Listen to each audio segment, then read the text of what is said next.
Hey, hello everyone. Hey, this is Ben. Hey, I'm back, and this was a little short video after being gone for a while, doing some commission work, and I was trying to put together a short video, and I saw this clock that I'd hung up in the studio, and it's called My Time. So what have I been doing?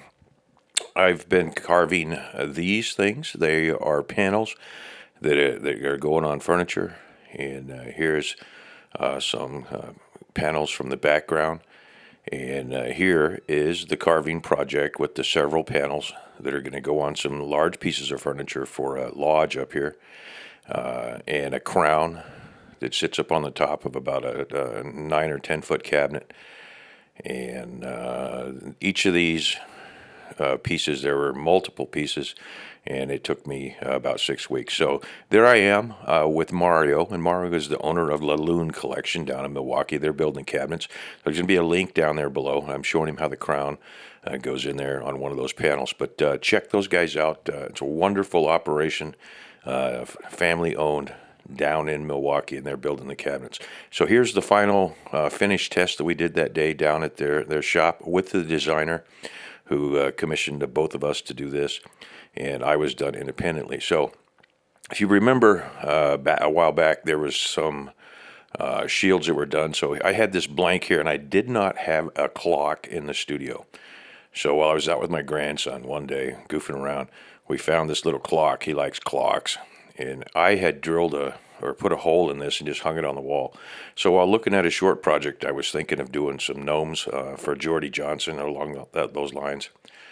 And I saw this up there, and I thought, well, I might as well finish this clock. And the thing that was going on in my mind at the time was, hey, I'm back to carving, and I got one more commission piece that I need to finish up. But basically, this time carving rather than carving 6 or 8 hours a day for commission, this was my time. So I saw this little plaque. Like I said, it's a blank that had a fault in it that I had, was another commission piece I did a couple months ago. It was an oval, and it was roughly cut. So I stenciled on here. Didn't have an idea what I wanted to do, so I put in there my time, and you'll notice I pinned it in pencil. And then to get the alignment set up on it correctly, I went back over with the Sharpie. And at this point, I still didn't have a design in mind. I wanted something to be a quick carve. This turns out to be about a 2-hour carve. You can see I started. It's 6:15. That clock is actually running. I think I was done with the finishing at 9 o'clock. So if you're into detail, and I know all you guys are, and I got to admit it's nice to be back doing the videos. You'll see that in the real-time carving of this was right around 3 hours. That includes coffee breaks and various different things. So no design. The design is going to evolve. And I thought, what would look good on this? Well, guess what I've been carving? I've been carving pine cones for the last 4 or 5 weeks. So here's a pine cone, and I'm going to show you how I did or do these pine cones. There's several different styles of them. This just happened to be the one that the designer wanted to do. So 2 pine cones, one left and right, a short pine cone in the middle, and then that scribbling you saw me do in the center is going to be the pine leaves. So first we're going to set up a border on this. That's a saber burr in there, and it's in my Oz Plus handpiece, and it's a green saber burr, which is one of the more aggressive burrs. Right, so here, how do you do a pine cone? Here's how you do a pine cone. This is actually real time, and as usual on most of the videos, I'll run some of this 2 times, maybe a couple of them a little faster, where you don't need to see the detail. But if you follow this along and you want to do a pine cone, they're great fun. You do kind of need a wood burner, but not necessarily. You can do what I'm doing with the wood burner in the middle with a bit. So the first thing I do is I outline these things, and one kind of is going to sit under the other. This is all going to be taken down to a background, so the background will be removed, and then I will put one of my standard patterns on there, and we'll talk about that when we get to that point. On the detail side, I'm only going to show you pretty much the left side there and a little bit of it, and you'll get the rest of it. So I'm going to change the burr out here, and I'm changing out to a saber ball. And it's just a small ball. It's fairly aggressive. And then I'm just going to round over the pine cone shape. So first I cut the outline. Now I'm going to come back and round over the shape. I'll put a center line in here for those of you that are wondering where I'm going to stop. So that center line is going to be the highest part of the carving.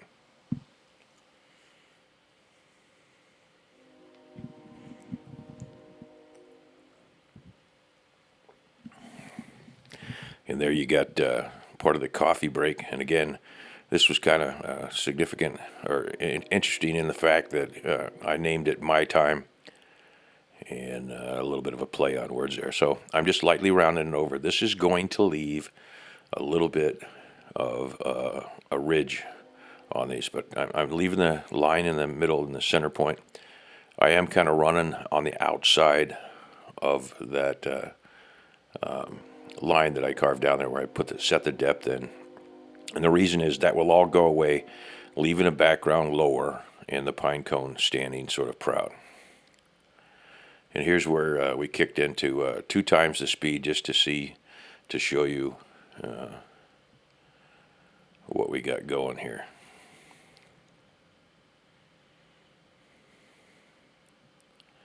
So the second pine cone that you see in the center there sticks out from behind the other one. And you'll see how quick this is. Now, it's not necessarily quick. Each of those panels that I showed you at the beginning have, just taken a stab at it, probably have 18 to 20 of these pine cones on them. So there it is. They're rough done. That's a ruby burr, and I'm coming back in, and I'm not going to make them perfectly smooth, but I'm going to take off a little bit of the ridges, and it's the exact same concept I was doing with the ball burr. I'm just going to take those down just a tad. All right, so now time for a quick, this part here is real time. And you can tell that I did a few of these in the last couple weeks. I've been doing these pine cones for years. And there we're going 2 times the speed, but I'm just going to come in and draw each of the little sections on the pine cone.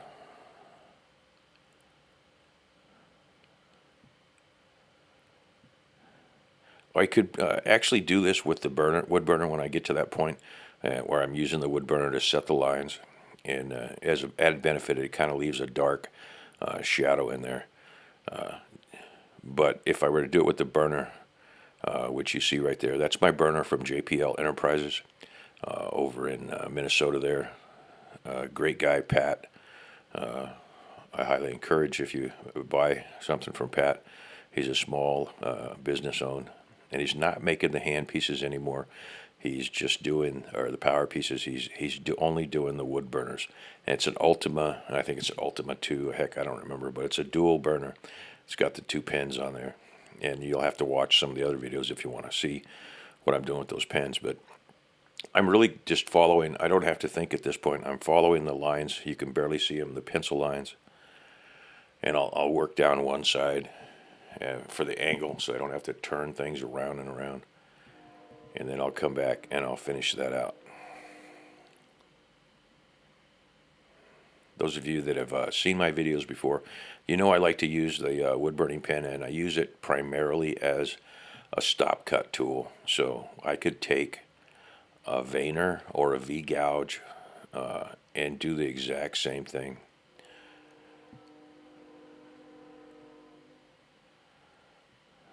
And that what you're seeing there is 2 times the speed.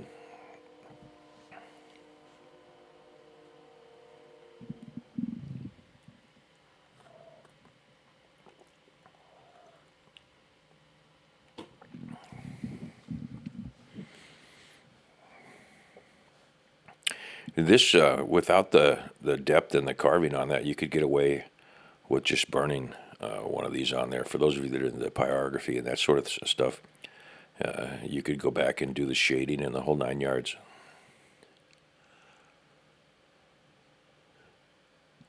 So there you have it. That's how the initial pine cone is set up.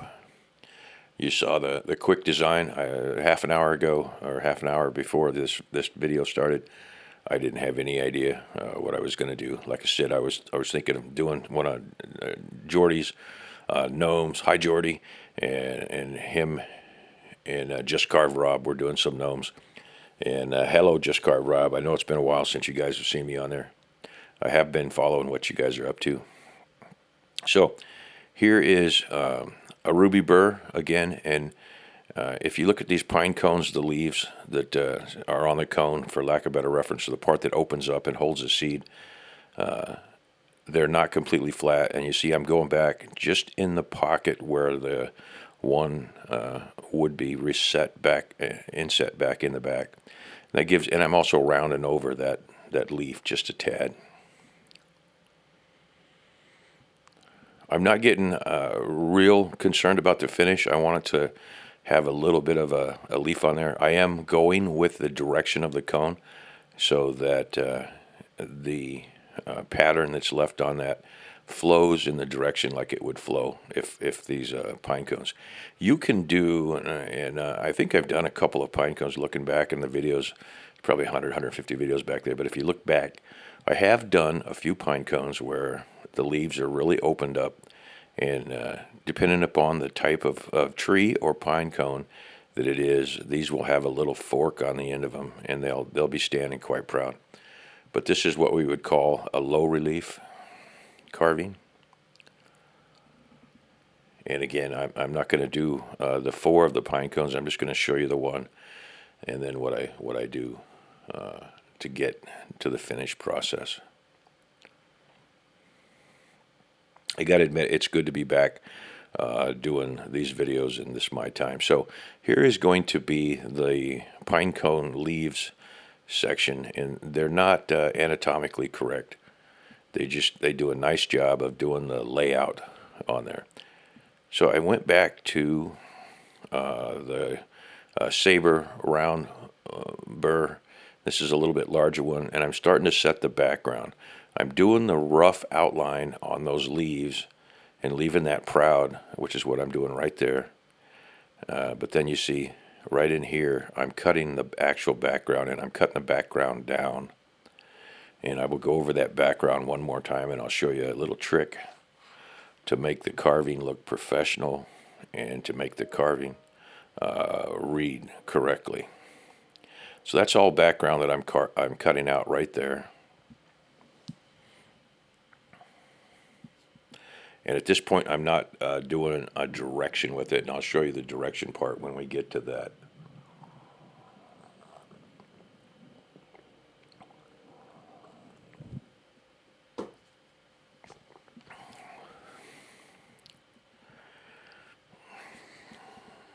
All right, so this is also ruby burr, and it's a small taper, and I'm going to use that to do the diamond, or to do the pine needles in there.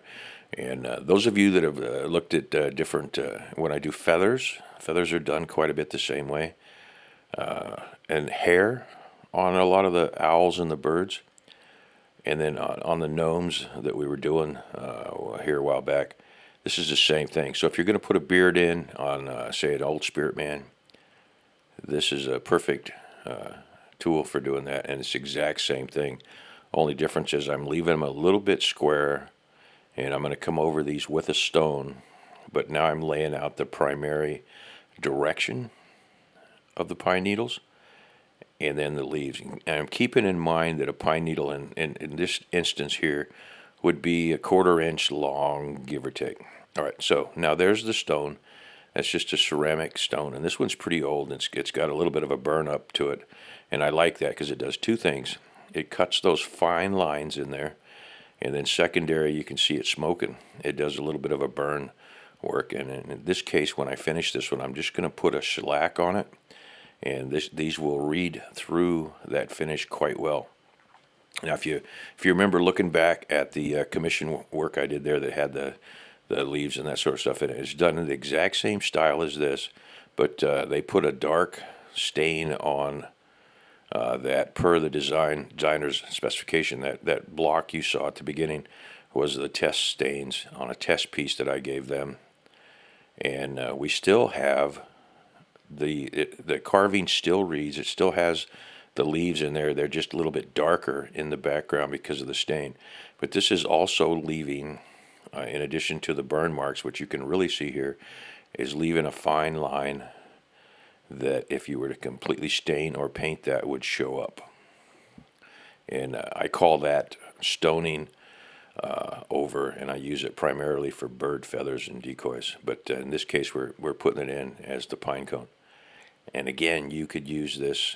You've seen this used, or can use this for the beard, on Spirit Man, on gnomes, hair, on animals that you're carving. So there you have that, and that's how that's done. And those are almost finished. I will go back through and burn those one more time. All right, now we're looking at the background. I'm only going to do this section right here. There's no reason to show you the whole thing. But you'll notice where I'm drawing. I'm going from the center out in the oval like a radiating out like a sun. So I'm going to put the contour lines in the background in that direction. And you'll see that on the finished product. So everything is cohesive. Since this is an oval, and this is a small ruby round that I'm going to go, and you'll notice I turned that around, and now I'm going to make my strokes and my cuts in the direction of the radial. And you can see I'm working in small. The goal is to leave little marks, and I used to do this with a gouge, a hand gouge, a very small hand gouge. And now I do mostly power carving, as most of you know. But I still like the look of the background done with that small gouge, and this replicates that. Now you see I'm turning it around. I'm still working that radial from the center out around the pieces of the carving that are in there. And here's to give you an idea what's going on. So I had some cold coffee over there. I didn't have any water, and I wanted to give you an idea of what was going on here. So this is a quick coffee stain, which won't do anything whatsoever. And this is a piece of maple. By the way, I don't know if I said that in the wood. And this maple had a flaw, a light area in the back. That's why it didn't get used as a crest.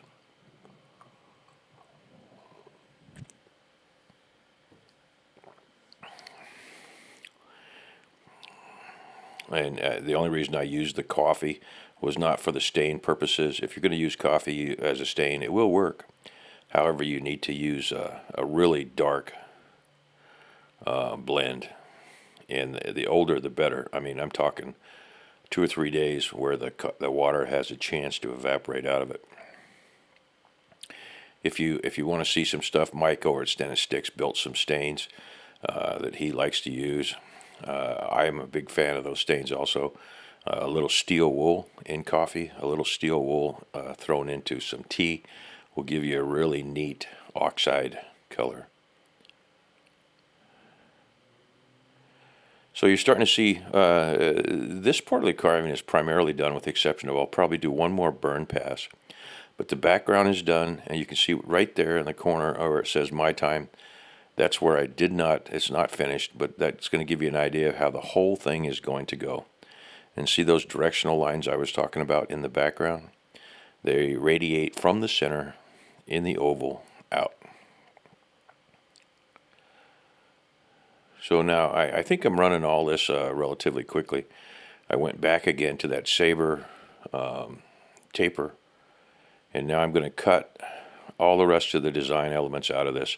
One being my hand-drawn My Time in there. And this burr wants to cut to this depth with the pressure that I'm using, so I'm not real concerned about variation in that. It seems to cut to about the same variation. And all I'm doing is leaving the word time and My Time proud, and I'm going to leave the cones proud, as you saw on the left-hand side there. This is 2 times the speed.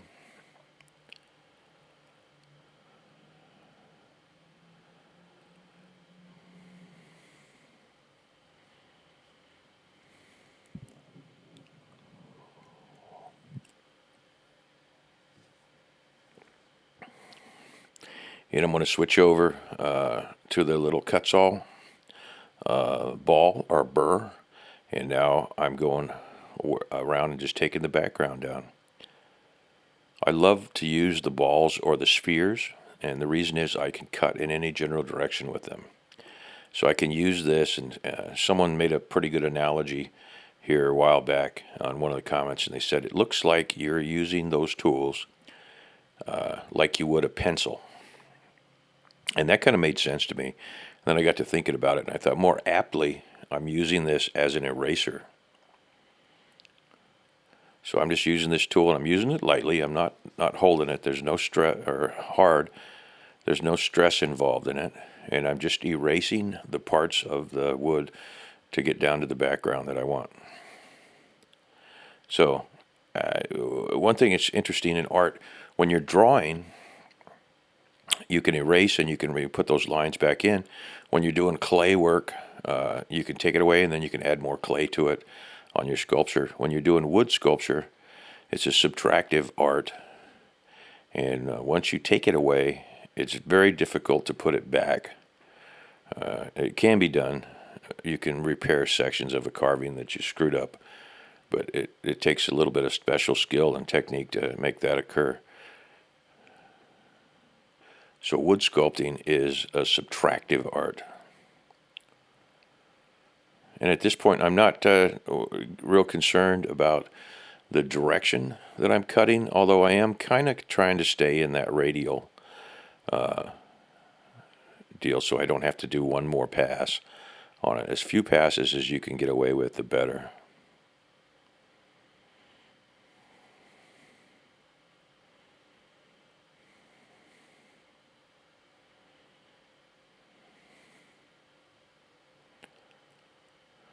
And this was really fun to do. It's been a while since I've done a piece that the only person who was going to judge that was me. Now, I'm assuming you guys are judging in the background too, but it doesn't really matter. And the reason it doesn't matter is I'm not doing this for you, and you're not paying me to do this. With the commission work, I'm being paid. So remember what I said about the time that's kind of unique in the background? We started this at 15 after 6. And you can see, because that clock is still doing what it's doing. So that's what, 7:30 now? So this is halfway done at 7:30. So it's an hour and 15 minutes into this thing right now. And that was kind of a unique thing that I hadn't planned on when I started this. I was tracking the time. I was just going to tell you that this took about 2-3 hours to do. So here's a unique thing in here that you haven't seen before. And these are what I call berries. They're pine berries. So you have pine cones, you got the design element, you've got the pine needles in there, and then these just add one more element to it. So when a pine cone starts to form, it forms little balls and then kind of comes out as a bud and then gets bigger and bigger, and the seeds are in it, obviously behind those leaves. Well, these little ones, I call them the berries, they will turn into pine cones. But they're a nice design element because they can stick out at any particular angle with a little stem. And then I'm going to show you a unique trick I use. I build a little, same thing as an eye cutter, to burn these in, or carve and burn at the same time. And I do that with a real simple ceramic stone that I've shaped into a ball. So right here I'm using just a ruby ball, and I outlined and took the background down a little bit and rounded those over just a hair. So this is a Dremel, something out of a Dremel set, I believe. I don't remember. I've had it around a long time. It's about a 3/4 inch long burr, and it's a 1/4 inch burr. And then I've taken the tip of it and I've hollowed the tip out and ground it and shaped it. And here's an example of what it's doing. So this could be an eye, could be a snake eye. And I've got some metal burners, but I like the way the stone does these. Poof, there's a pine berry. And I will cut the edges around that so that stands proud, and then do a little bit of work in the middle. But here we are going in and putting in the pine berries. I think there's 4 on this for the design element.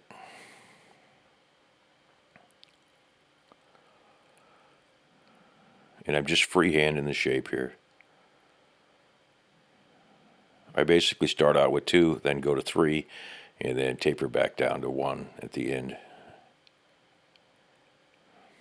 Poof, pine berries. I'll take a little of the char out.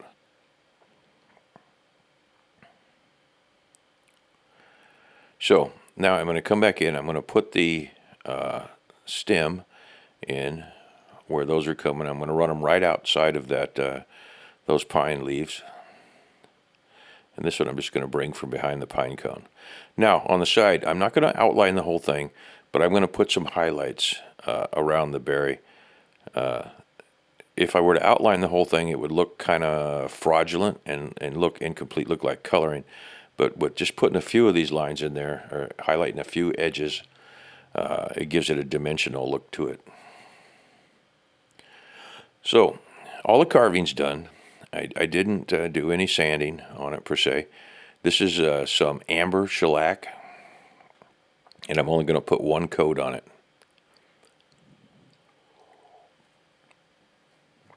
When it dries, I like the tone and I like the color of this. It also allows the burning to show through, and it's probably one of my favorite finishes.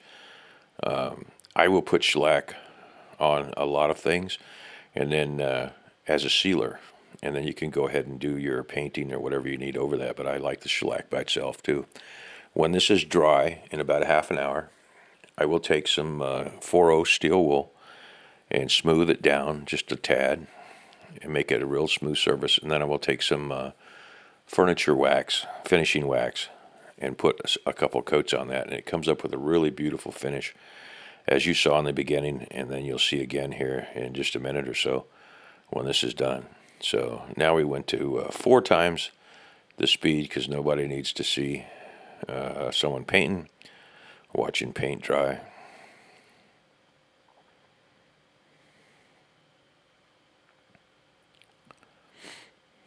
And you can see what that maple does with that finish. It's kind of neat. And I really like the look of it. It's not too light, not too dark.